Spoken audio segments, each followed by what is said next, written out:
Hey guys, earlier this year Stagg released a whole new range of brushes. We've got the traditional wire brushes and the more modern nylon brushes. In this video we're going to be having a look at the wire brushes. Brushes to me is kind of, unfortunately, a bit of a dying art that I think more people need to get better at, myself included. I by no means consider myself a very accomplished brush player. For guys like that, if you want to really check out some amazing brush work, look at Jeff Hamilton and the late great Ed Thigpen.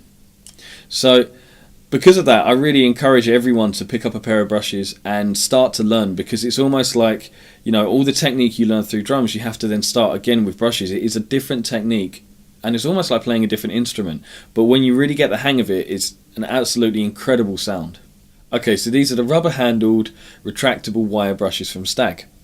Now, for anyone that may not know, a retractable brush basically means that as you pull this end back, it retracts the wire bristles into the handle.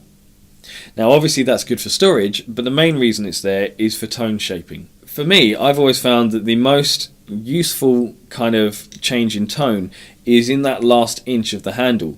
Now what Stagg have done, they've been very, very clever, and this is real testament to the amount of thought they're putting into their new products, is they've kind of almost put memory locks. There's little notches along the handle which will save that position for you, not only so that you can find it easily, but so that it locks it in place and it won't move when you don't want it to. So if I just push it, it will naturally stop at position 1. Now there's another position there, which is position 2, and then we can push it all the way in and get the maximum kind of fanning. And you know, for me, I love this sound when I'm doing brush patterns on the snare drum. So it's really, really nice that they can lock into those positions, because it means I can find it very quickly if I'm looking for a particular tone, and it's not going to move when I'm playing, no matter how I'm playing or what I'm using the brush for. They feel great, they're well balanced. You should be able to play anything that you can play with a stick with a brush. You can do double strokes and bounce with these brushes because the weight is very good. As I've said, the bristles are very responsive, they're very hard wearing, they don't bend like a lot of other brushes that I've used in the past do.